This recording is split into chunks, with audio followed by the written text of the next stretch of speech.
ಭಾರತದ ರಕ್ಷಣಾ ವಲಯದ ಪ್ರಮುಖ ಸಾರ್ವಜನಿಕ ಸ್ವಾಮ್ಯದ ಸಂಸ್ಥೆಯಾದ ಹಿಂದೂಸ್ತಾನ್ ಏರೋನಾಟಿಕ್ಸ್ ಲಿಮಿಟೆಡ್ ಎಚ್ಎಎಲ್ ಷೇರುಗಳ ಬಗ್ಗೆ ಫೆಬ್ರವರಿ 2026ರವರೆಗಿನ ಮಾಹಿತಿಯ ಆಧಾರದ ಮೇಲೆ ಪೂರ್ಣ ವಿಶ್ಲೇಷಣೆ ಇಲ್ಲಿದೆ.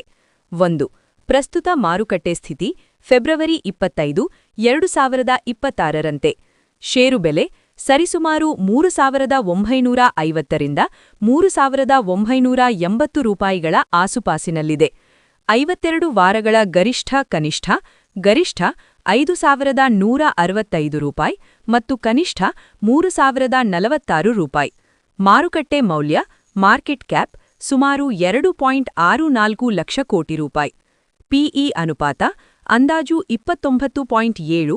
ಇದು ಉದ್ಯಮದ ಸರಾಸರಿಗಿಂತ ಕಡಿಮೆ ಇರುವುದು ಹೂಡಿಕೆದಾರರಿಗೆ ಆಕರ್ಷಕವಾಗಿದೆ. 2.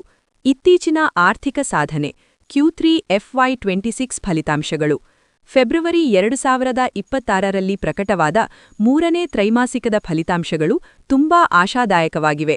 ನಿವ್ವಳ ಲಾಭ ಕಳೆದ ವರ್ಷಕ್ಕೆ ಹೋಲಿಸಿದರೆ 29.7% ಹೆಚ್ಚಳ ಕಂಡುಬಂದಿದ್ದು 1,866.7 ಕೋಟಿ ರೂಪಾಯಿ ಲಾಭ ದಾಖಲಿಸಿದೆ. ಆದಾಯ 8,126.6 ಕೋಟಿ ರೂಪಾಯಿ, ಅಂದ್ರೆ 11% ಬೆಳವಣಿಗೆ. ಲಾಭಾಂಶ ಕಂಪನಿಯು ಪ್ರತಿ ಷೇರಿಗೆ 22 ರೂಪಾಯಿ ಮಧ್ಯಂತರ ಲಾಭಾಂಶ ಘೋಷಿಸಿದೆ. ಫೆಬ್ರವರಿ 18 ರೆಕಾರ್ಡ್ ಡೇಟ್ ಆಗಿತ್ತು. 3. ಬೆಳವಣಿಗೆಗೆ ಪೂರಕವಾದ ಅಂಶಗಳು ಗ್ರೋತ್ ಡ್ರೈವರ್ಸ್. ಬೃಹತ್ ಆರ್ಡರ್ ಬುಕ್ ಎಚ್ಎಎಲ್ ಬಳಿ ಸುಮಾರು 2.4 ಲಕ್ಷ ಕೋಟಿ ರೂಪಾಯಿ ಮೌಲ್ಯದ ಆರ್ಡರ್ಗಳಿವೆ. ಇದು ಮುಂದಿನ ಹಲವು ವರ್ಷಗಳವರೆಗೆ ಆದಾಯದ ಭರವಸೆ ನೀಡುತ್ತದೆ. ಮಹಾರತ್ನ ಸ್ಥಾನಮಾನ ಅಕ್ಟೋಬರ್ 2024ರಲ್ಲಿ ಎಚ್ಎಎಲ್ಗೆ ಮಹಾರತ್ನ ಸ್ಥಾನಮಾನ ಸಿಕ್ಕಿರುವುದು ಅದರ ಕಾರ್ಯನಿರ್ವಹಣಾ ಸ್ವಾತಂತ್ರ್ಯವನ್ನು ಹೆಚ್ಚಿಸಿದೆ.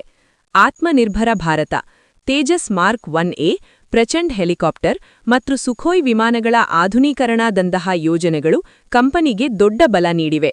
ರಫ್ತು ಅವಕಾಶಗಳು ಫಿಲಿಪೈನ್ಸ್, ಅರ್ಜೆಂಟೀನಾ ಮತ್ತು ನೈಜೀರಿಯಾದಂತಹ ದೇಶಗಳು ತೇಜಸ್ ಮತ್ತು ಧ್ರುವ್ ಹೆಲಿಕಾಪ್ಟರ್ಗಳ ಬಗ್ಗೆ ಆಸಕ್ತಿ ತೋರಿಸುತ್ತಿವೆ.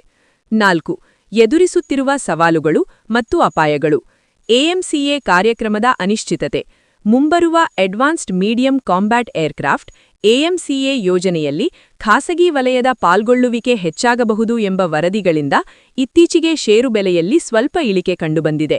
ಪೂರೈಕೆ ಸರಪಳಿ ಎಂಜಿನ್ ಪೂರೈಕೆಯಲ್ಲಿನ ವಿಳಂಬವು ತೇಜಸ್ ವಿಮಾನಗಳ ವಿತರಣೆಯ ಮೇಲೆ ಪರಿಣಾಮ ಬೀರಬಹುದು.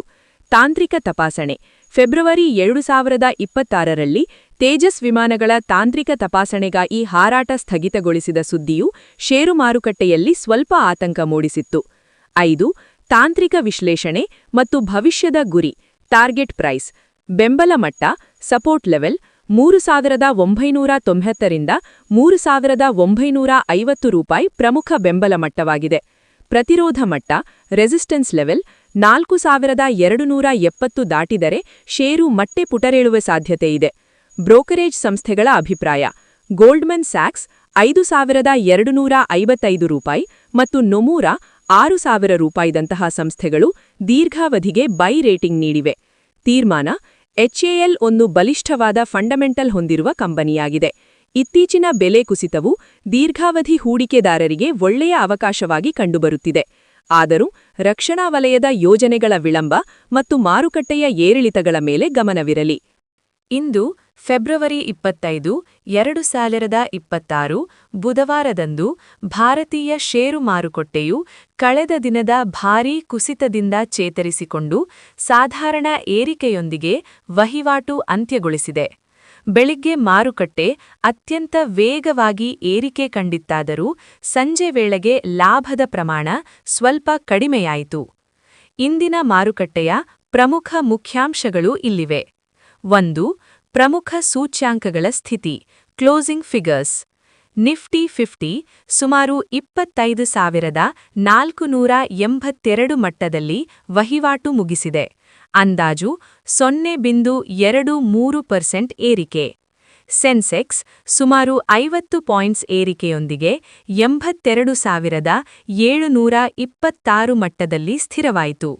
ಗಮನಿಸಿ, ಬೆಳಿಗ್ಗಿನ ಅವಧಿಯಲ್ಲಿ ಸೆನ್ಸೆಕ್ಸ್ 700 ಪಾಯಿಂಟ್ಸ್ ಮತ್ತು ನಿಫ್ಟಿ 25,600 ಮಟ್ಟವನ್ನು ದಾಟಿ ಭರ್ಜರಿ ಲಾಭದಲ್ಲಿದ್ದವು.